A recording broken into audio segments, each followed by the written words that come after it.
Hi everyone, it's Magdalena, Wolf of Coins. Thank you so much for tuning in. I do get quite a lot of questions or other requests for more practical reading with pip decks and Tarot de Marseille, which I'm doing as well, of course. But I have this new deck called Tarot Aureus. It's a Polish deck. I have a review of this deck on my channel. You can check out it's the last video I've done, but also all my reviews and walkthroughs you can find on a neat playlist.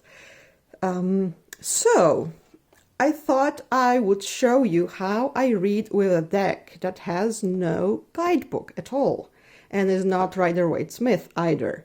So this is a deck that came just with the box, and there is no guidebook whatsoever.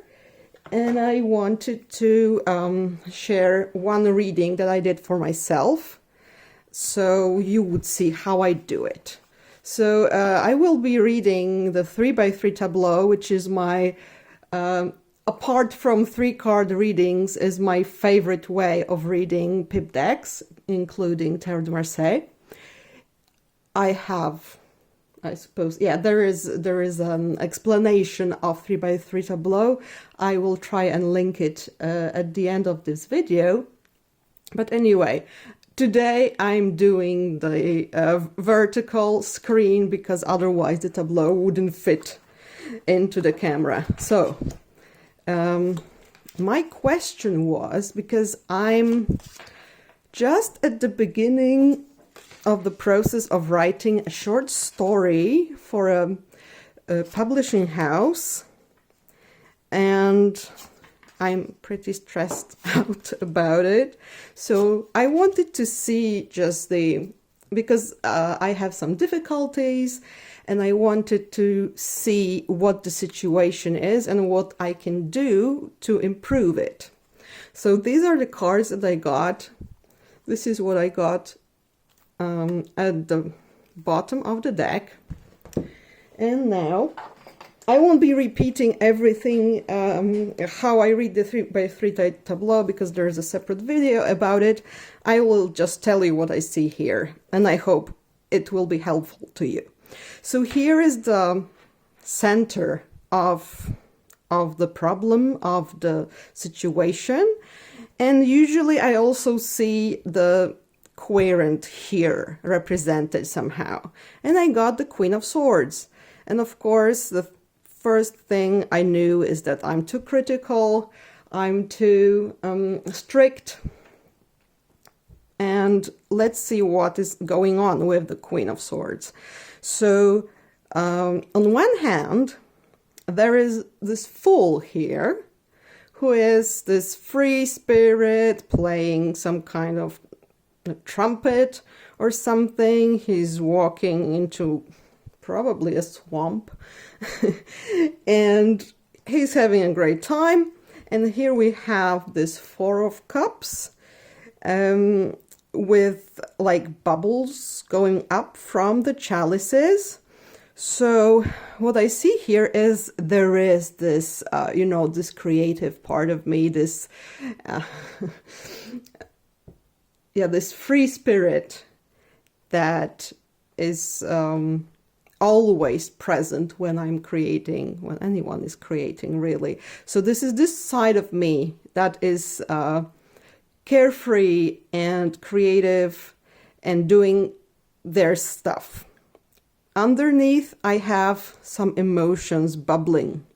They are bubbling up, and possibly I'm trying to suppress them because I'm sitting on them. And so I already am in this state of catching the flow. The flow in writing is very important. So because I started yesterday, I started writing, and I had a whiff of this thing. Okay, so it's already present, and there are some emotions that are maybe may be difficult because here is the other side of the situation. And I see it like that. I'm sitting here, and behind me, there is this flow. There are those cups and the snakes. So the flow that is, you know, like going in curves, like a snake or a river. Yeah, flexible. That's the the word I was looking for. So here's the strict Queen of Swords ruling with a sword, and here is this flexibility of the flow. We see the water flowing from the vase. This is behind me, and in front of me is like cutting this flow to pieces. I like this deck for seeing patterns. This is also what happens in Tarot de Marseille. There are elements that repeat themselves on various cards, so we can follow them. So we have this vase here where the water is flowing, and here everything is measured with the swords, right? And even the grapes here, okay, I will have this merit from this flow. It's not like being free and doing something just because you feel like doing it. This is just, okay, I'll do this, I'll do that, and the effect will be this and that. So from my experience, this is too early for this kind of mindset, because you first need to go through this phase, and then later you can look at the first draft and be more critical about it and cut it and reshape it, right? But if you start like that, it's very hard to write. And the reason for that is that this flow of mine is closed in this tower. And even though there are those flowers coming in, those flowers of free spirit, of inspiration, there is a dark tower with closed windows, with some kind of protection poles here, those wands, right? And on the other side, there are those cutting swords, just, you know, also trapping the flow, because there is this being very critical, being very merciless towards one's work. So this is how this flow is trapped between these two. Or rather, I would see like this is the tower and this is the guardian, that nothing like spills out. So what is the advice from the cards? And I usually start with this one. Okay, so we have this tower here, we have this Queen of Swords, and we have the Emperor. So I see this because what? I have this, everything is trapped, and then I even need more order? I don't think so. Honestly, I think this is more about understanding the mechanism. The Emperor is experienced. He's with like a white beard here. He has this balance of, you know, the wand and the globe. So the creative and the grounding part. I think that the advice would be aware of what you're doing, like what your thoughts are doing to you. You should be the master of the situation, not your like subconscious thoughts. So you need to be bring them into the conscious state where you can look at them as a, you know, as a system, what is happening. Then, yeah, this one stumped me for a moment. So I just gave myself some time to think. We have Two of Swords, Queen of Swords, and the Four of Swords. Lots of swords in this spread, and I'm not surprised. I am feeling these swords, you guys. It's hard. But yeah, first we have this figure here standing with two swords. Then there is the queen with one sword. So, okay, I have these two here. I need to sit down and focus on this one. Like, look closer what this is. What I said here, you need to look at what is going on. What are those swords and what they are doing to you? And then you can lean back. She's like leaning back. And maybe let those swords like kind of disappear. I see this hand like it's gonna remove this sword. She's holding onto this one. So realize that you are holding onto these things. But the worst part is here. It's inside you. It's eating you alive. This is this black sword of Queen of Swords. So I looked for how can this be an advice in this situation. So I looked, for example, what is similar, what is different in these images. And here we have the big radiant sun, and here there are stars. So I thought that at this stage you should have less of this critical part of you, plus from this like sun-like, so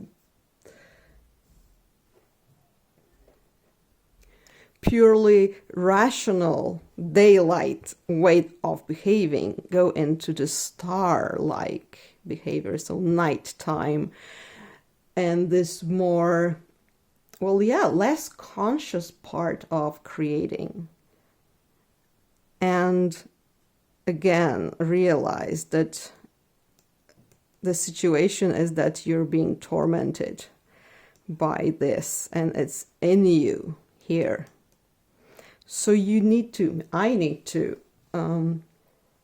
realize what I'm doing to myself subconsciously, understand the system, and abandon this kind of at this stage I should abandon this need for rationality, and I should allow this more like, yeah, flow, like writing that is not perfect, but it has this spark, you know. So I should lean back, and then what happens then is here in this column.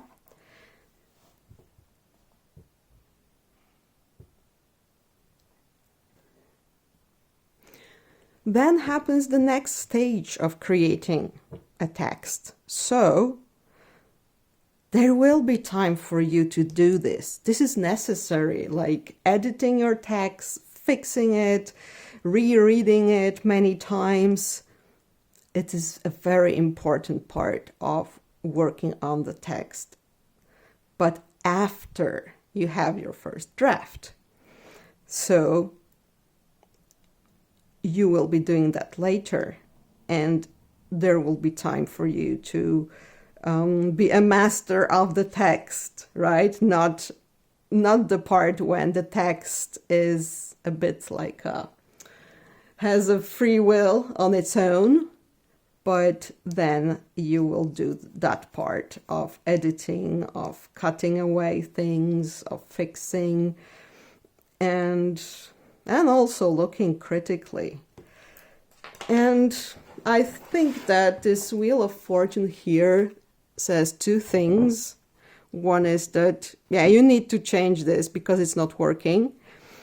And also, don't worry, it will change. And I know this because I've been writing for like, I don't know, I mean, I'm almost 40, so I started writing my first text when I was 4.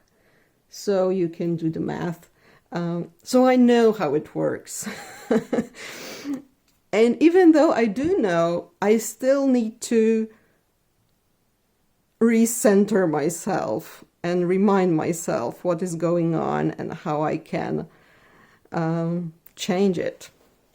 It's hard because sometimes you have to do it every time, or every day, sometimes every day, sometimes every week. But this is always present. So yeah, I hope you've enjoyed it.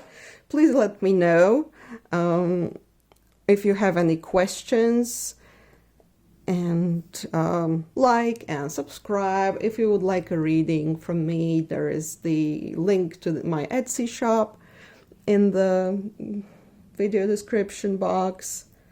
And yeah, that's all, folks. Bye.